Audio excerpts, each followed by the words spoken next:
ரூ. 2000 கொடுத்து ஜெயிலில் தங்கலாமா வேணாமா? ஜெயிலின் அனுபவம் என்ன? ஹைதராபாத்தில் நடந்திருக்கும் புதிய ஆச்சரியம் என்ன அப்படின்னு பார்த்தீங்கன்னா, நம்மெல்லாம் ஜெயிலுக்கு போகக்கூடாதுன்னு வாழ்கிறோம். ஆனால் இப்போ மக்கள் பணம் கொடுத்து ஜெயிலுக்கு போக போகிறாங்க. ஃப்யூச்சரில் நடக்க போகுது. ஆந்திர பிரதேஷ் கவர்மெண்ட் ஹைதராபாத்தில் புதுசாக ப்ரிசன் டூரிசம் அப்படின்னு சொல்லிட்டு ஒரு திட்டத்தை தொடங்கியிருக்காங்க. இதை பொறுத்தவரை இது சட்டப்படியாக சரியாக பாதுகாப்பாக ஒரு லீகலான வியூவில் வந்து நம்ம பார்க்கலாம். ஹைதராபாத் ப்ரிசன் டூரிசம் என்ன சொல்கிறாங்க அப்படின்னா, ஹைதராபாத்தில் உள்ள சஞ்சல்குடா சென்ட்ரல் ஜெயில் அப்படின்ற ஒரு ஜெயிலில் ஒரு புதுசாக ஒரு திட்டத்தை தொடங்கியிருக்காங்க. அதோட பேர் ஃபீல்டு ஜெயில். இந்த திட்டத்தில் என்னென்ன மாதிரியான டீட்டெயில்ஸ்லாம் இருக்குது அப்படின்றத இந்த வீடியோவை ஃபுல்லாக பாருங்கள், தெரிஞ்சுக்கோங்க. லீகலாக உங்களுக்கு இந்த மாதிரியான விஷயங்கள் தெரியணும் அப்படின்னா நம்ம சேனலை சப்ஸ்கிரிப்ஷன் பண்ணிக்கோங்க, உங்கள் ஃப்ரெண்ட்ஸ் அண்ட் ஃபேமிலிக்கு ஷேர் பண்ணுங்கள். வாங்க கண்டினியூ பண்ணலாம்.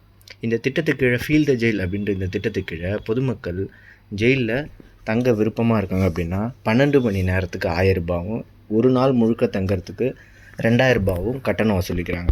அதாவது இதில் என்னென்னலாம் நடக்கும், இல்லைனா எதெல்லாம் நீங்கள் ஃபீல் பண்ணுவீங்க ஜெயிலில் அப்படின்னா, முன்னாடிலாம் வந்து தப்பு பண்ணாலே feel the pain feel the jail மாதிரி இப்போ வெறும் feel the jail jolly tourism ஆகிடுச்சு.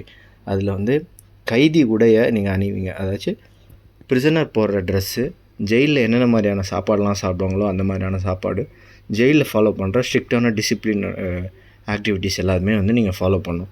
ரொம்ப டிசிப்ளின்டாக ரொம்ப கண்ட்ரோல்டாக வந்து நீங்கள் இருப்பீங்க. அதாவது ஆக்சுவலாக ஜெயில் ப்ரிசனர்ஸ் எப்படி இருப்பாங்களோ அதே மாதிரி உங்களை ட்ரீட் பண்ணுவாங்க. இதான் வந்து இந்த திட்டத்துக்கு உண்டான சாராம்சம். அங்கே என்ன உங்களுக்கு அனுபவம் கிடைக்க போகுது அப்படின்னா, இரும்பு கதவுகள் கொண்ட செல்லுகள், அறைகள், அதில் நீங்கள் தங்கணும். அதுக்கப்புறம் நீங்கள் வந்து வெளியில் இருக்கிற மாதிரி ஃப்ரீயாலாம் இருக்க முடியாது. ஜெயிலில் நிறைய கட்டுப்பாடுகள் இருக்குது. செல்ஃபோன் யூஸ் பண்ண முடியாது, டிஜிட்டல் பிளாட்ஃபார்ம்ஸ் யூஸ் பண்ண முடியாது. ரொம்ப தனிமையாக இருக்கிற மாதிரி இருக்கும். ஜெயிலோட உணவு ரொம்ப மோசமாக இருக்கும். அதனால் அதெல்லாம் வந்து நீங்கள் சாப்பிட்ற மாதிரி இருக்கும்.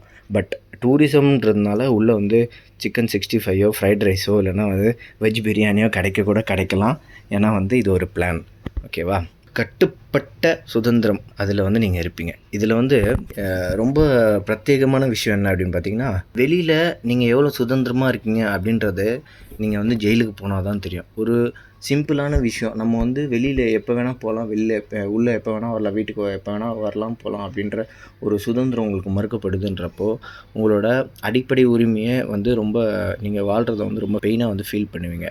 இது வந்து சட்ட ரீதியான நோக்கத்தில் பார்த்தா ஒரு பாயிண்ட் ஆஃப் வியூவில் இது வந்து ஒரு லீகல் அவேர்னஸ் ப்ரோக்ராம் மாதிரி நம்ம வந்து கன்சிடர் பண்ணிக்கலாம். ஏன் அப்படின்னா, அரசு வந்து கவர்மெண்ட் வந்து காமன் பப்ளிக்கு வந்து இது ஒரு எஜுகேஷ்னல் அவேர்னஸ் ஸ்கீம் மாதிரி இதை ஒரு டூரிசம் ப்ரோக்ராமாக வந்து கொண்டு வர மாதிரியான ஆஸ்பெக்டில் நம்ம எடுத்துக்கிட்டோம் அப்படின்னா, இதுலேருந்து நம்ம எடுத்துக்கக்கூடிய பாசிட்டிவ் என்ன அப்படின்னா, நம்ம வந்து ரொம்ப அவேராக இருப்போம். அதாவது எந்த தப்பு பண்ணால் ஜெயிலில் எந்த அளவு பெயின் அனுபவிக்கிறாங்க அப்படின்ற மாதிரியான ஒரு லெசனை ஜெயிலுக்கு போகாமே கற்றுக்கலாம், குற்றம் பண்ணாமே கற்றுக்கலாம்.